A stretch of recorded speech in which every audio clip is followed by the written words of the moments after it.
Hey there YouTube, Wrestling Optimus here, back with another action figure review. It's the Monday after Clash of Champions, which means it's time for Raw on USA. That was a pretty great pay-per-view in my opinion, so let's see if WWE can follow it up with a good Raw. As always, if you're new here, make sure to like the video and subscribe to the channel for more pro wrestling and action figure content. We're headed into the Thunderdome! So for a review and some fantasy booking, let's take it over to the action figures. Raw opens with all the so-called legends that Randy Orton attacked in recent weeks coming to the ring.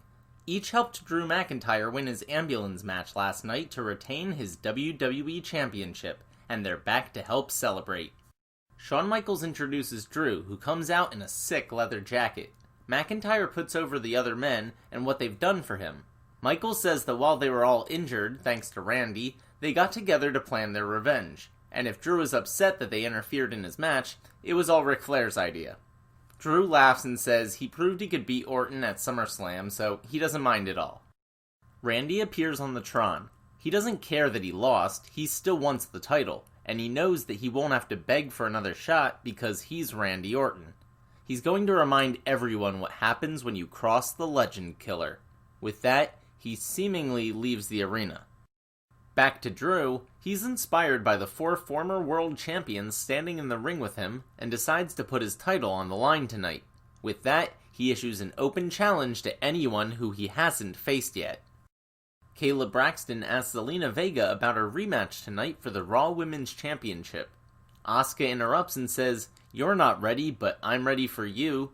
They shout in their respective languages and have to be separated by officials.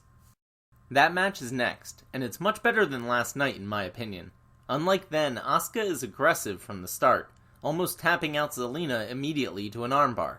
Vega counters with a series of octopus stretches and other moves designed to target the arm, while Asuka does a good job of selling throughout. When she can't put the Empress away, Vega throws a fit. That's not very tranquilo. In her frustration, she attempts the top rope moonsault, only to be reversed into an Asuka lock. Zelina taps out again.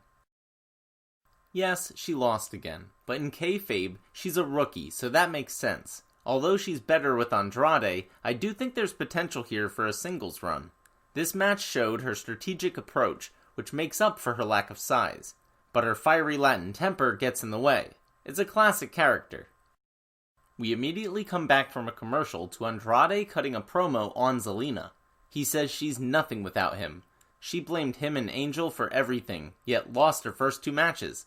He held their team together. Her and Angel were always the weak links. He calls himself the greatest in WWE and issues his own open challenge. Keith Lee's awful music plays. They have a great little TV match. Andrade bumps like crazy and makes Lee look like $1 million. After a quick flurry of offense, Andrade goes to set up the hammerlock DDT, but it's reversed into a spirit bomb by Lee for the win. The Hurt Business intimidates some poor schlub who had the nerve to sit at their table in catering. Bobby Lashley steals his food. That's not very sanitary in the age of Corona, just saying. R-Truth is playing chess with Little Jimmy. The caption says earlier today, but somehow he knows about Drew's open challenge from just a few minutes ago. In a scene reminiscent of Back to the Future, a cloaked figure hands him a letter. It's from Akira Tozawa, and confirms he was eaten by a shark. The figure opens a briefcase revealing Tozawa's black belt left behind as a gift. While Truth mourns, Tozawa sneaks out from under a table and rolls him up for the win. But just as soon as that happens, the cloaked figure rolls up Tozawa and reveals himself to be Drew Gulak. But he turns around and gets hit with the briefcase by R-Truth, who stands tall with his baby. This leads to a triple threat match later tonight. We see Murphy texting someone backstage when Seth enters. He's excited for the King's Court tonight, but he's confused why Murphy is wearing ring gear when he doesn't have a match. Seth tells him to go put on a suit, and for some inexplicable reason, Murphy leaves behind his cell phone. Seth picks it up and slips it into his jacket pocket. It's time for the King's Court with Jerry the King Lawler. Tonight, he's interviewing the Mysterio family. Ray says obviously Dominic and Aaliyah are his kids, and it takes a sick individual to fabricate lies the way Seth has. Jerry says that may be true, but it was Ray's words that upset Aaliyah last week. That's what caused her to walk out, where she ran into Murphy of all people. Aaliyah defends herself and says Murphy found her, she didn't find him. After a glare from her father, she adds, "Besides, anyone who would hang around a fraud like Seth needs to reevaluate their life choices." We hear Seth's laughter as he appears on the Tron. He claims Aaliyah hasn't been truthful about her feelings for Murphy and shows their text conversation. Sure enough, he's slid into her DMs. It's innocent enough out of context, but the age difference definitely makes it questionable. This had social media buzzing. Ray demands an explanation. Aaliyah yells, "Murphy's not like Seth," and storms off with the rest of the family in tow. A livid Murphy finds Seth and they start to argue. Seth asks, "You think you can hide things from me? You think the truth isn't important in this relationship?" Murphy grabs him by the collar when out of nowhere, Dominic attacks, setting up a match later tonight. Natalya and Lana are in the ring and say they plan to stay there until they're handed the women's tag team titles. Apparently their clout on social media entitles them to the belts. Right on cue, Adam Pearce comes out and says that's not going to happen, but what he can do is give them a match against the newest members of the Raw women's roster. Out come Mandy Rose, looking like Trish Stratus from back in the day, and Dana Brooke, both formerly of SmackDown. You know what? This team could actually work, but that's going to be a lot of blonde in the ring. Lana inexplicably controls Dana Brooke for most of the match despite being arguably the greenest one in the ring. She even botches a suplex on Mandy's hot tag. Frankly, the whole match is pretty sloppy though, but at least it's short. Mandy hits Lana with a knee to the face and rolls her up for the victory. A one-eyed Aleister Black is in a dark room. He says Kevin Owens isn't a good man. He manipulates people. It only took one sentence for everyone to forgive all his betrayals. As he takes off his eye covering, he says, "But I will not forget." I heard they were changing Aleister Black's look and music, and it appears the rumors were true. I'm disappointed because I loved his old entrance and character. They were unique. This new presentation, on the other hand, is bland and generic. Black takes on Kevin Owens in a hard-hitting affair that's possibly match of the night.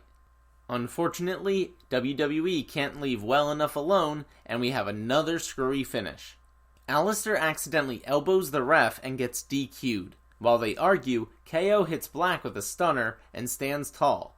Two of my favorites, and all we get is a garbage feud with a garbage finish.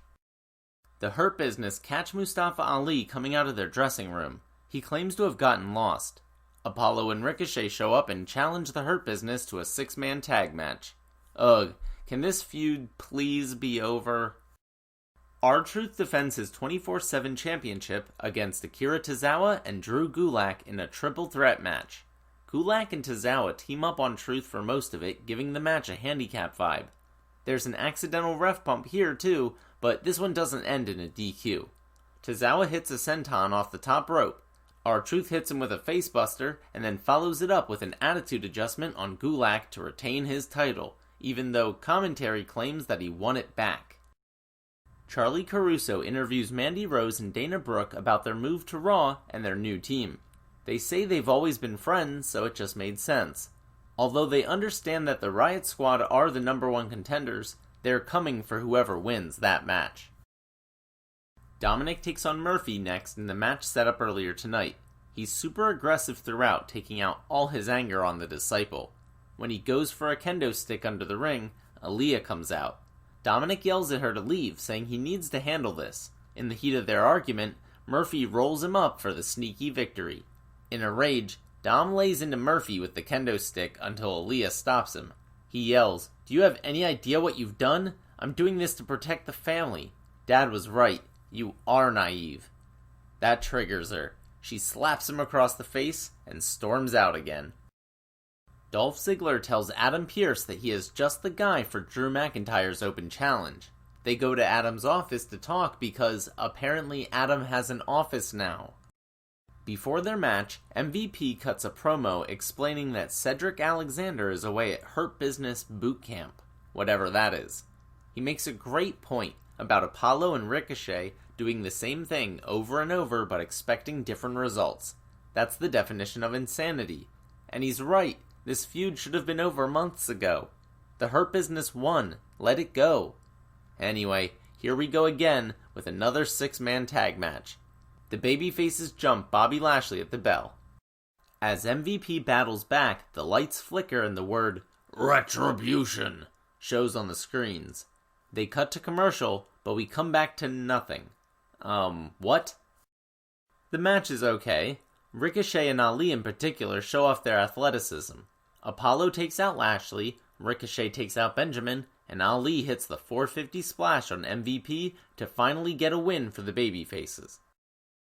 In the Legends Lounge, the old-timers are playing poker and somehow manage to get a full house, 4 of a kind, and a royal flush, all in the same hand. Yeah, they're definitely getting attacked. We get another video package of Bianca Belair beating random people at track and field. Drew McIntyre comes to the ring to find out who will accept his open challenge. He rolls his eyes when Ziggler's music hits, but Dolph is only here to introduce his opponent. He points to the stage and we hear a familiar piano intro, followed by a choir singing, "Glorious!" It's the returning Robert Roode, here for his first ever WWE title opportunity.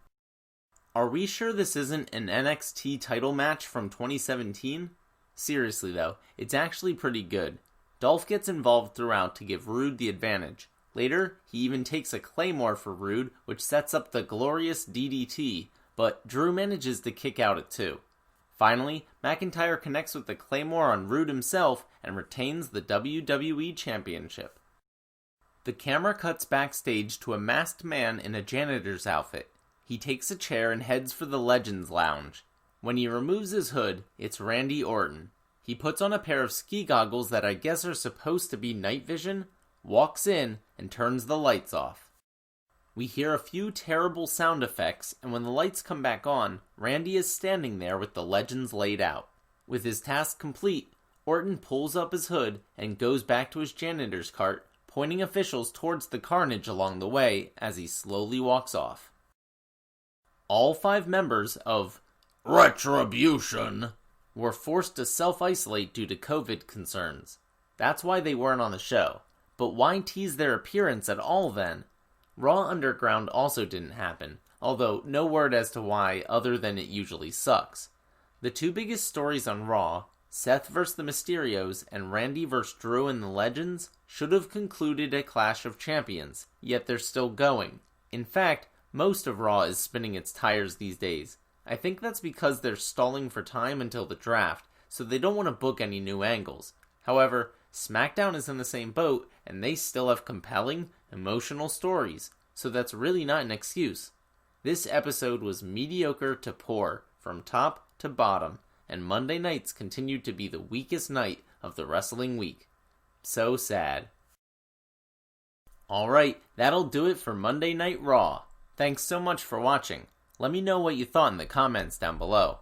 Sorry these videos have been going up late. However, I hope you appreciate the improved quality and quantity of pictures. I should be back Thursday night with an action figure review of AEW Dynamite, so hit that notification bell and come back then. As always, if you found me and enjoy my content, make sure to do all that normal YouTube stuff. Smash the like button, share with any wrestling or action figure fans you may know, subscribe to the channel, and spread the word. You can also talk to me over on Twitter, at PSUOptimus, or see all my best figure photography on Instagram, at WrestlingOptimus. If you haven't seen my review of Clash of Champions yet, you can check that out right here. But until next time, I've been Wrestling Optimus, and I'll catch you later.